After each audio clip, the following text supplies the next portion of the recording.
Assalamualaikum warahmatullahi wabarakatuh. Kami dari kelompok 6 ingin mempresentasikan hasil makalah kami yang berjudul Layanan Bimbingan Kelompok dan Konseling Kelompok yang akan dibacakan oleh Ine Elaviana.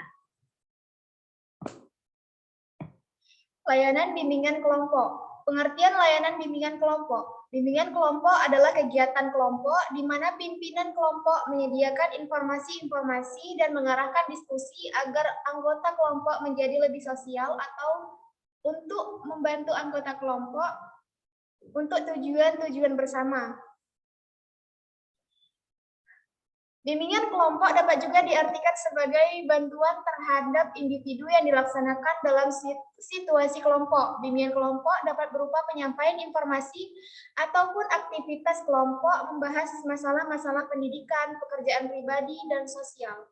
Layanan bimbingan kelompok merupakan suatu cara memberikan bantuan atau bimbingan kepada individu melalui kegiatan kelompok. Selanjutnya, tujuan layanan bimbingan kelompok. Tujuan layanan bimbingan kelompok adalah yang pertama melatih siswa untuk berani mengemukakan pendapat di hadapan teman-temannya. Melatih siswa agar dapat bersikap terbuka di dalam kelompok. Yang ketiga, melatih siswa agar dapat melatih diri dalam kegiatan kelompok. Yang keempat, membantu siswa dalam mengenali dan memahami dirinya dalam hubungan dengan orang lain. Fungsi layanan bimbingan kelompok yang pertama, memberi kesempatan yang luas untuk berpendapat dan memberikan tanggapan tentang berbagai hal yang terjadi di lingkungan. Yang kedua, mempunyai pemahaman yang efektif, objektif, tepat, dan cukup luas tentang berbagai hal tentang apa yang mereka bicarakan. Yang ketiga, menimbulkan sifat positif terhadap lingkungan sendiri dan lingkungan mereka yang berhubungan dengan hal-hal yang mereka bicarakan dalam kelompok. Yang keempat, menyusun program-program kegiatan untuk mewujudkan penolakan terhadap sesuatu yang buruk dan memberikan tujuan dukungan terhadap sesuatu yang baik. Yang kelima, melaksanakan kegiatan-kegiatan yang nyata dan langsung membuahkan hasil sebagaimana apa yang mereka programkan semula. Teknik layanan bimbingan kelompok.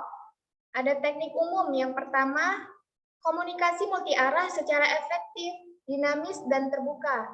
Yang kedua, pemberian rangsangan untuk menimbulkan inisiatif dalam pembahasan, diskusi analisis, dan pengembangan argumentasi.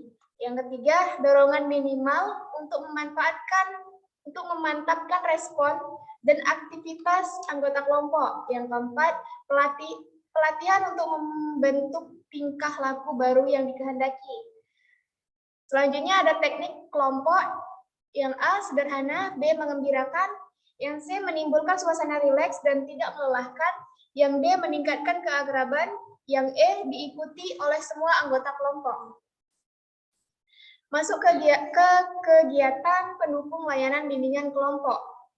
Yang pertama ada aplikasi instrumentasi, yaitu data yang dihimpun atau yang diperoleh melalui aplikasi instrumentasi data yang dapat sebagai pertimbangan dalam pembentukan kelompok. Pertimbangan dalam menetapkan seseorang atau lebih dalam kelompok layanan materi atau pokok bahasan dalam layanan bimbingan kelompok. Yang kedua, yaitu himpunan data yang dihimpun atau yang diperoleh melalui aplikasi instrumentasi dihimpun dalam himpunan data, kemudian data tersebut dapat digunakan dalam merencanakan dan mengisi layanan bimbingan kelompok dengan berlandaskan asas-asas tertentu yang relevan. Yang ketiga ada konferensi kasus, yaitu konferensi kasus dapat dilakukan sebelum atau setelah layanan bimbingan kelompok. Para siswa yang dikonferensi kasuskan dapat dilakukan tindak lanjut layanan dengan menempatkan siswa tersebut ke dalam kelompok bimbingan kelompok tertentu sesuai dengan masalahnya.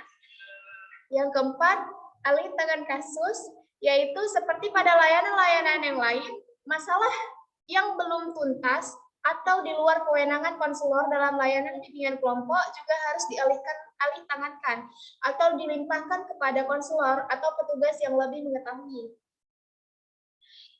Masuk ke layanan konseling kelompok. Pengertian layanan konseling kelompok pada dasarnya adalah layanan konseling perorangan yang dilaksanakan di dalam suasana kelompok.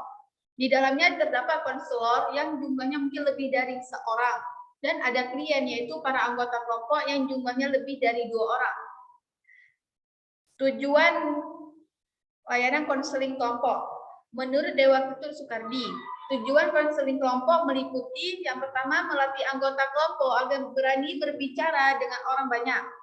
Melatih anggota kelompok dalam bertanggung rasa terhadap teman sebayanya. Yang ketiga, dapat mengembangkan bakat dan minat masing-masing anggota kelompok. Yang keempat, mengentaskan permasalahan-permasalahan kelompok. Asas konseling kelompok yaitu ada asas kerahasiaan. Asas kerahasiaan ini memegang peran penting dalam konseling kelompok karena masalah yang dibahas dalam konseling kelompok bersifat pribadi. Yang kedua ada asas kesukarelaan. Kehadiran pendapat, usulan ataupun tanggapan dari anggota kelompok bersifat sukarela tanpa paksaan. Yang ketiga asas keterbukaan. Keterbukaan dari anggota kelompok sangat diperlukan sekali. Karena jika keterbukaan ini tidak muncul, maka akan terdapat raguan-raguan atau kekhawatiran dari anggota. Yang keempat, asas kegiatan. Asas yang menghendaki agar peserta didik yang menjadi sasaran layanan berpartisipasi secara aktif di dalam penyelenggaraan layanan atau kegiatan bimbingan dan konseling. Yang kelima, asas kenormatifan. Dalam kegiatan konseling kelompok, setiap anggota harus dapat menghargai pendapat orang lain. Jika ada yang ingin mengeluarkan pendapat, maka anggota yang lain harus mempersilahkan terlebih dahulu. Atau dengan kata lain, tidak ada yang tersebut. 6. Asas kekinian. Masalah-masalah yang sedang dirasakan bukan masalah yang lampau dan juga bukan masalah yang mungkin akan dialami di masa mendatang. Unsur konseling kelompok, yaitu ada anggota kelompok, pemimpin kelompok. Permasalahan yang dihadapi antar anggota konseling kelompok adalah sama. Metode yang dilaksanakan dalam konseling kelompok berpusat pada proses kelompok dan perasaan kelompok. Yang kelima, interaksi antar anggota kelompok. Sangat penting dan tidak bisa dinomorduakan. Yang keenam, kegiatan konseling kelompok dilaksanakan berdasarkan pada alam kesadaran masing-masing anggota kelompok dan juga pemimpin kelompok. 7. Menekankan pada perasaan dan kebutuhan anggota. Kedelapan, adanya dinamika kelompok antar anggota kelompok dalam kegiatan konseling kelompok. Ada unsur bantuan yang dilakukan oleh pemimpin kelompok. Tipe pendekatan konseling kelompok, yaitu ada konseling atau terapi dalam kelompok. Bentuk ini adalah pendekatan individual yang dilakukan di dalam kelompok. Selama proses konseling atau terapi, anggota lain hanya menjadi pengamat. 2. Konseling atau terapi dengan kelompok.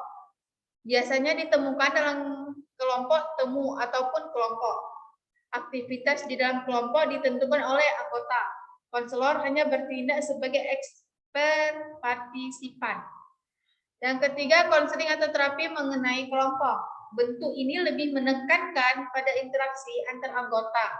Fokus pada di sini dan saat ini. Bentuk kelompok ini lebih menekankan pada saling membantu, memberikan dukungan dan menunjukkan model perilaku yang sehat. Konselor selaku pemimpin bertindak sebagai pengamat luar dan sebagai peserta pakar. Selanjutnya, materi layanan konseling kelompok, yaitu membahas tentang pemahaman dan pengembangan sikap, kebiasaan, bakat, minat, dan penyalurannya. Yang kedua, pemahaman kelemahan diri dan penanggulangannya, pengenalan kekuatan diri dan pengembangannya. Ketiga, perencanaan dan perwujudan diri. Yang keempat, pengembangan kemampuan berkomunikasi, menerima atau menyampaikan pendapat, bertingkah laku dan berhubungan sosial, baik di rumah, sekolah maupun di masyarakat. Yang kelima, mengembangkan hubungan teman sebaya, baik di rumah, sekolah, dan di masyarakat sesuai dengan kondisi peraturan materi pelajaran. Keenam, mengembangkan sikap dan kebiasaan belajar, disiplin belajar dan berlatih, serta teknik-teknik penguasaan materi pelajaran. Kedelapan, mengembangkan kecenderungan karir yang menjadi pilihan siswa. Kesembilan, orientasi dan informasi karir, dunia kerja dan prospek masa depan.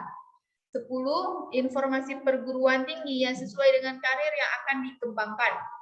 Yang terakhir, pemantapan dalam mengambil keputusan dalam rangka pewujudan diri. Kesimpulannya, layanan konseling kelompok adalah layanan bimbingan dan konseling yang memungkinkan peserta didik atau klien memperoleh kesempatan untuk pembahasan dan pengentasan permasalahan yang dialaminya melalui dinamika kelompok. Masalah yang dibahas itu adalah masalah-masalah pribadi yang dialami oleh masing-masing anggota kelompok. Adapun materinya adalah membahas masalah-masalah baik perseorangan maupun kelompok yang meliputi masalah pribadi, sosial, belajar, dan karir. Manfaat dari layanan ini adalah membantu mengentaskan masalah yang dialami klien atau siswa melalui dinamika kelompok. Selanjutnya masuk ke contoh jurnal. Penelitian ini bertujuan untuk meningkatkan keterampilan berkomunikasi siswa kelas 8 MTS An-Nur Karanjanti, Kabupaten Brebes, Jawa Tengah, yang rendah yang ditandai dengan siswa sering berbicara tidak sopan kepada guru, selalu menyakiti hati orang lain ketika berbicara, dan pasif dalam kegiatan belajar mengajar. Sampel penelitian berjumlah 35 siswa dari jumlah populasi 177 siswa. Penelitian ini menggunakan skala psikologis keterampilan berkomunikasi. Teknik analisis data dalam penelitian ini menggunakan rumus uji T. Berdasarkan hasil uji menggunakan uji T, tes dengan taraf signifikan 5%, kelompok 1 menunjukkan tes T hitung sama dengan 6,791 lebih dari T tabel sama dengan 2,201. Kelompok 2 T hitung sama dengan 6,981 lebih dari T tabel sama dengan 2,201, dan kelompok 3 T hitung sama dengan 9,645 lebih dari T tabel sama dengan 2,228. Dengan demikian, bahwa terjadi peningkatan keterampilan berkomunikasi siswa, di mana peningkatan tersebut pada kelompok 1 sebesar 25,66%, pada kelompok 2 sebesar 21,5%, dan kelompok 3 sebesar 28,54%. Dapat disimpulkan bahwa layanan bimbingan kelompok dapat berpengaruh terhadap keterampilan berkomunikasi siswa kelas 8 MTS An-Nur Karangjunti, Kabupaten Brebes, Jawa Tengah. Sekian dari presentasi kami. Sekian. Wassalamualaikum warahmatullahi wabarakatuh.